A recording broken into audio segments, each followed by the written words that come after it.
Ассаламу алейкум, урматтуу Супер Ту каналын көрүүчүлөрү. Жалпы көрүүчүлөргө салам айтабыз. Кезектеги биздин Маегустагы старт алат.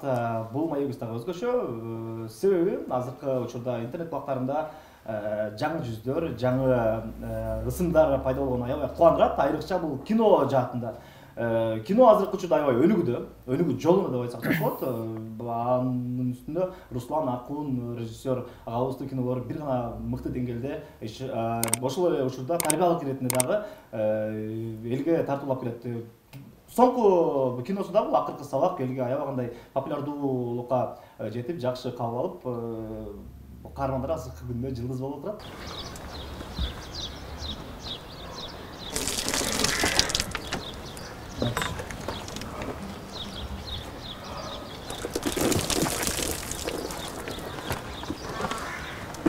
Міне мен тыйып қалдым біле. Жоқ, Рутан. Анда сигексің бе? Қатырақ сөйлетші. О, дейм. Да кім сигек? Ома сигек. Асқар Али сигек. Сілер кімсіңер? Сигектер. Қатырақ, Сигектер. Ошол каармандар бүгүн бизде конокто. Кандайсыңар? Жақсы, рахмат. Ой, мынча конок мен негизинде сүйлөшүп көрдүм. Кандайсыңар десе, бир эле киши жакшы десилер. Кандайсыңар дегенде баары жакшы. Эсалыңар анда. Оорубай сыркабай. Кудайга шүгүр.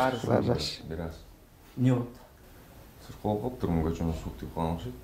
Тынч элеби? Тынч эле. Көздөр шишип калыптыр. Көзү шишип калган. Мен отуруп калыптыр. Келем сүйлөшөлүм. Башында кино башталганда кандай эле, азыркы күндө кандай болот де?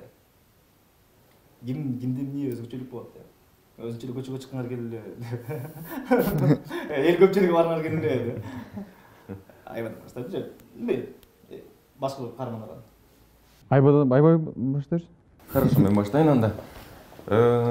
Киного чейин жашоо башкача болчу. Эми 100% дебейм, 50% өзгөрдү болуш керек, анткени көчөдөн элдер таанып баштады. Жагымдуу экен бул? Жагымдуу. Анан көп киши жазып баштады. Анан ата-энелер жазат, балдар жазат. Таанылдык десем болот да. Менкиде да өзгөрүүлөр болду. Анткени ага чейин мен такыр медиа адамы эмес болчумун. Инстаграмда эле көп жүргүзчү эмесмин. Азыр болсо катталуучулар пайда болуп, жазгандар толтура, биздин окуябызга ишенгендер толтура. Мисалы, көз урушуп кетсек, аябай эметишет, буга боор тартышат. Урматты кечирип коюңузчу, урмат сизди сүйөт, көздөрүнөн көрүнүп турбайбы деп. Мен болсо, макул, ойлонуп көрөйүн деп апалар жазат. Андан кийин эң башкысы кичинекей балдар келип көчөдөн сиз пережесиз да сүрөткө чыгып аласыз десе, бир жагымдуу болот экен. Анткени биз деле каттарды окубуз да бизге деле өтө маанилүү. Андан кийин баары эле колдойбуз, дагы тартылгыла сонун болуп тур десе, бир өзгөчө сезим да, бизге дагы бир мотивация мындан ары да тартылганга сериалдарга. Остор билектерди тартуулайт. Сонун, пайдалуу, функционалдуу, жылуу, жайлуу. Каалаган Осторго кел. Infinix смартфону сатып ал да өз белегиңди алып кет. Билектерди алуу жагымдуу, ал эми белек берүү андан да жагымдуу. Жаңы жылды бирге тособуз. Барыңыздарды Остордо күтөбүз. Өзгөрүүлөр албетте болду. Ошондой эле элге таанылуу болуп бир аз үйдөгүлөр да бир аз мындай кубанып, мурун көп деле мындай туугандар менен сүйлөшчү эмесмин. Жок, мындай катташып дегендейчи, ар ким өзү менен, чак-чакта өзүнүн жумуштары менен.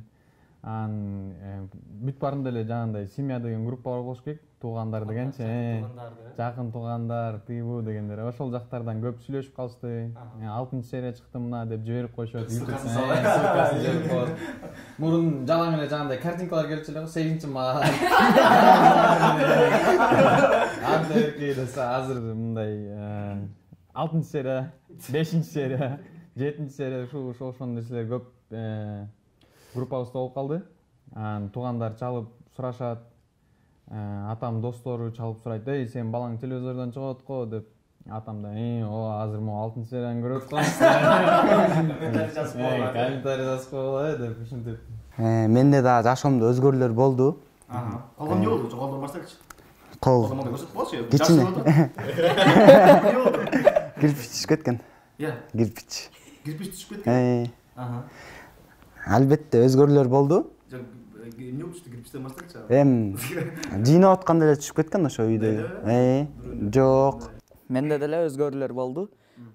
Ошо акыркы сабакка тартылып электе, жомарт жома деп эле жүрчү да. Анан акыркы сабактан кийин Марис деп калышты да менчи. Мектептегилер актерскийде окууга барып эметкилер. Анан ансас келип Стукач деп калышты менчи. Стукач депчи. Ошон тип Марис Стукач деп эле. Марис Стукач деп элечи. Ошол образ менен жашоодо жакындыктар барбы? Жашоодо жакындыктар жок, анчалык мыкач эмесмин. Мен негизи мектепте окуп жүргөндө айбада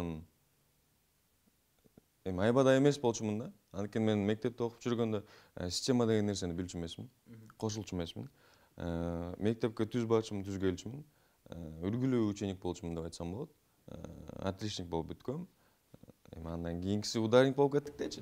5-чи класстан кийин. Ровно 5. Анчалык мыкач эмесмин. Окшоштуктарым деле жок. Бир эле эмем, ошо характерим кичине жиниме тийип койсо, катуу жиндем кетиши мүмкүн. Мүмкүн. Алда мүмкүн, Театр актерлору спектакль ойногондо, спектакль баягы бир эле ойноп калбайт да, кайра ойнолуп отуруп, баягы жетпей аткан жери жетип, кээ бир жерде алынып, ушинтип бара бышат да. А бирок кинодо бир эле жолу ойнойсуң, ошол ойдон калып калат. Кимдин кайсыл жери эмнеси жакпай калды ролуңарда? Ушул жерин эмне кылсам болмок экен деп. Өзүңөр көрүүчү катары көргөндөн кийин. Кээ бир жерлерден мага өзүм мындай сүйлөгөндөрүм жакпайт. Голос, произношение, ушулардын баары мындай көргөндөн кийин ёлки башка эле дубльды алышса болмок дегендей болот. Акыркы эпизоддордо мен үчүн эң кыйын жерлери ошолдо тартылды, эң акыркысында. Ошол жактан болушу мүмкүн. Ага чейинкисинде байкаган жокмун андай. Каскан кулакка эмне болду? Кулакка мен негизи өзүм спортсменмин, эркин күрөш боюнча машыгам. Ошактан эле залдан эле сынгам. Көбүнчө элдер. Сен киного эмеспи? Жок. 2 жыл мурун дайындалгам. Жок, андай атайын ойго да келген эмес. Өзүм оюм боюнча баарыңыздар эле көрсөңүздөр керек, күчтүү кыздан күчтүү тукум чыгат деген. Ошол жер билбейм, мындай жакшы ойногондой сезилер да, бирок элдерге ошол жер жагат кесип, отметка кылып. Анан айтам да, башка жерин кесип, отметка кылсам жок, ошол жерде күчтүү кыздан күчтүү тукум чыгат деп. Анан азыр тийишип калышат, көчөдөн кетип барат. Күчтүү кыздан күчтүү тукум чыгат деп. Ошо. Араңарда баягы буга чейинки интервью бергенде мен көрүп калдым. Силер окуп турсуңар, актерлук билимиңер бар экен.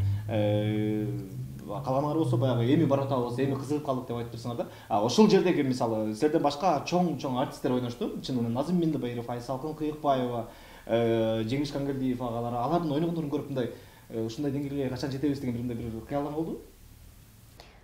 Ооба, мисалы мен атамды ойногон Назым агай баары сезилет экен. Сен профессионал адам менен ойногондо кадимкидей оңой да. Мисалы атам экөөбүз ойногондо бат-бат тартып салчукпуз да. Андан кийин бир сцена бар, көрсөңүздөр керек.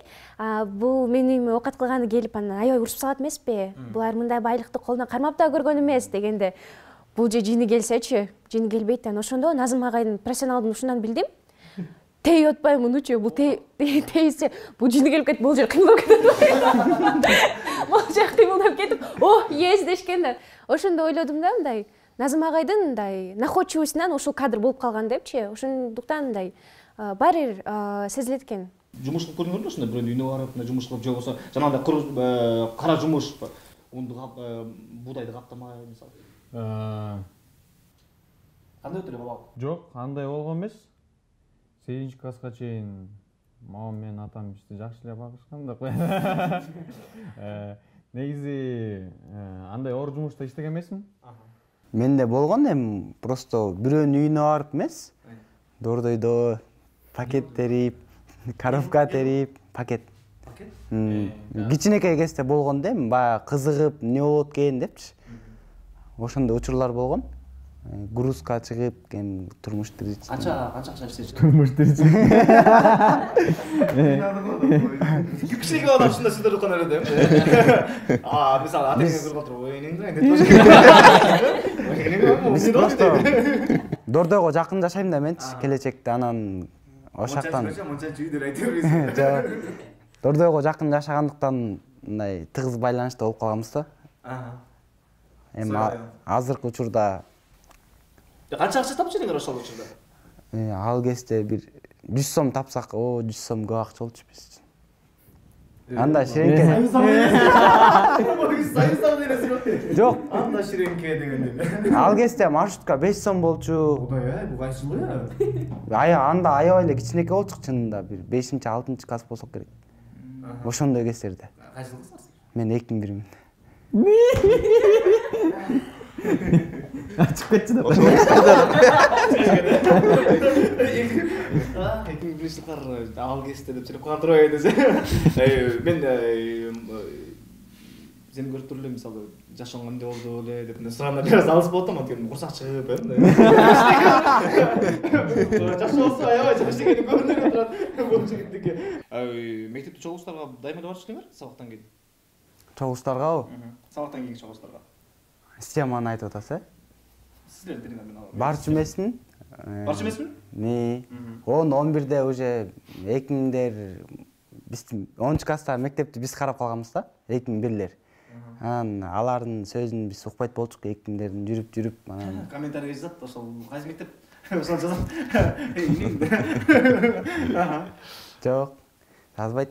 Биз чогултуп калдык. Акча чогулткан учур болуп калды беле? Акча ооба. Канча эң көп сумма канча чогултуп калдың? Эң көп 15-20 дейли. Баягы биз бүтүп кетип атканда 15-20 выпускной. 20 миң дейт. 20 15 миң дейби? Выпускнойго? Ооба. Мисалы үчүн 10 класстарга 5 миң дейли, 9дарга 4 миң, 8дерге 3 миң ушинтип. Мисалы үчүн жана сериалда деле 6 миң сом десе, 4 миң сом, 2 миң сом деп кетип атпайбы ошол сымал да. Дордойдо иштеп эле койсоңор болмокму? Ошондой эле бизнес кылсаңар. Үйдөн эң көп сураган сумма канча болду эле?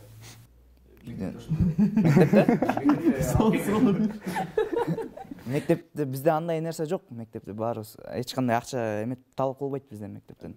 Мектепте мен 7-класста 40-мектепке келдим, Бишкектеги. Ал жакта деген келгенде эле ушинтип айткан. Системага кошуласың, биздин круг мондой, могу братандар, могу брачкаларың болот, жак деп. А мен сразу эле жок деп койгом. Бир жолу бир бала менен чабышкам. Андан кийин эле биздин физик деп коет да. Физик деген ал бит бар менен чабышып жүрөт го. Вот ошол менен жакшы дос болгом. Клубка кирбей эле. Үйгө тамакка чакырып элеби? Жок, тамак чакырып эмес эле. Эмне жакшы болгон? Мен 7-класстан баштап иштеп баштагам да. Анда акча бар болчу. Акча беришим дегенде. Физик акча беришим. Ошондо жакшы болуп калдым да. Жок, ал менен чогуу мындай окуудан чыгып пирожки жеп, кашан жеп, аркы-берки кылып сүйлөшүп. Базасын салып бере калып. Компот куюп бере калып. Жакшы учур болду. Ооба, бешөөлөп, үчөөлөп кеткен күндөр болду. Бир уктап калганда туруп, уктап калган учур болду. Бешөөлө соктойсуң да. Кинодон кийин баягы экөөңөрдүн басканыңар, экөөңөрдүн баягы сүйлөшкөн диалогуңар азыркы убакта Инстаграмда аябай эле популяр болуп тарап кетти, вирусный видео тарап кетти да. Айтып калышабы тааныштар, достор, үйдөгүлөр мындай кыз жигитсиңер го, мындай сүйлөшөсүңөр деген сыяктуу мындай суроого кантип чара аласың, болот. Көп эле айтат. Инстаграмда деле айтат. Чыныгы жашоодо деле бири-бириңерди жакшы көрөсүңөрбү деп. Биз дагы атайын мындай отко бензин чачып койгон соң, ооба деп коебуз. Прямой эфирге кирип, ушинтип сүйөсүң десе, ооба сүйөм деп коебуз. Десе алар ой деп катокко барганда атайын монтип видео тартып койсоң, алар көрүп, экөө сүйлөшөт дейби деп. Үйгө келсем интервьюн көрөт турмагам. Атам айткам да, жана эме сериалдагы кызды көрдүңөрбү десе, ошону аялам деп койгом да, тамаша кылчу. Десем атам, каяктан болот экен? Үй бүлөсү жакшы элеби? Башында жок болбойт деп аткан да. Андан кийин эле биринчи серия чыкканда ошентип айткан болчу. Анан кечөөн 6-серия чыгып атканда үйгө барсам баары көрмөт интервьюн көрүп атышыптыр. Жакшы эле кыз экен вроде, жакшы эле. Сүйлөшүп атасың деп эле кайра сурап калат. Күлүп койдум. Үйлөнүп албайсың күндөр бар. Ошол күндөр бар. Эмне деп жатасың? Буюрса үйлөнүп алам деп. Буюрса. Ал ойду бул кыз билеби же билбейби? Билет.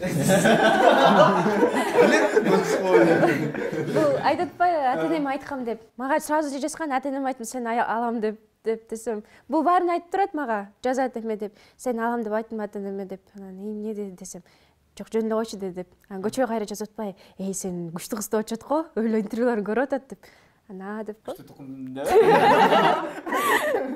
Ошону жазып калат. Мен үйдөгүлөрүм дагы тамаша болуп калышат. Мен кичинекей сестренкам бар да, тажемин кызы чогуу жашайбыз. Анан кийин биздин интервьюларыбызды көрүп, биринчи интервьюбузду көрүп мынтип атпай, мынтип карап отурат да. Мынтип, эмне болду десем, сөйт окшойсуң деп атпайбы? Болсо кимди десем, Урматты десем. Эмнеге десем, интервьюда ал сүйлөсөң, мынтип көзүң башкача экен деп. Деп анан кийин, бирок тийбей эле койбогон деп атпайбы? Эмне десем? Койчу, ал бандит экен го, бандитке тийип азан тарып жүрөсүң деп. Айттым, ой, жок, нормально бала деп. Ошо? Айттым, жүр сүйлөшөлү депчи. Жөн эле просто поговорим деп. Пери катары эмес, Океана катары сен менен сүйлөшүп көрөйүн депчи. Анан отуруп сүйлөшүп, анан 1-2 сааттай сүйлөштүк биринчи. Анан кийинки съемка болот. Съемка учурунда дагы акырын мынтип карап коесуң, тамак жеп атабы деп, анан барып тамагын берип коесуң, чай берип коесуң, ухаживать этесиң. Анан сүйлөшүп кечинде жатып атканда деле WhatsApp'тан сөздөрүң жаттадың тигиби деп ар кайсы нерсени сүйлөп атып, анан дальше көрүшүп жакшы эле болду го деп. Кино бүткөндөн кийин сагынышып кеткен жоксуңарбы бири-бириңерди? Болот. Болду, ачык эле. Ооба. Сагынасың. Бүт эле актерлорду деле сагынасың, съемочный процессти. Ал башка тема.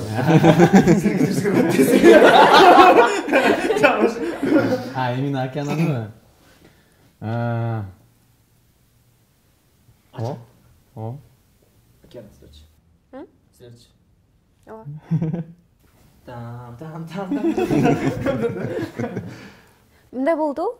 Баары бир экөөбүз чогуу иштеп, мындай чогуу сүйлөшүп, айтып атпайбы, тамак ичсем да бул мага келип, жейсиңби тигиндей мындай деп. Мен өлө башкача тамак ичем да, монтип карап турган болот да. Кандай шурлап ичесиңер өзү? Кандай айтсам, өлө аппетитный ичем да, айтат да, башкача ичем. Анан өлө көп да жейм да, кичинекей болуп. Жок, чогултат да баарынча биринчи салат алат, монтип алдына коет, анан баштайт. Салат жейт, салат жот, нандан кошот, тияктан бирдемени кошот, супту алып ичет, анан экинчисин коет дагы.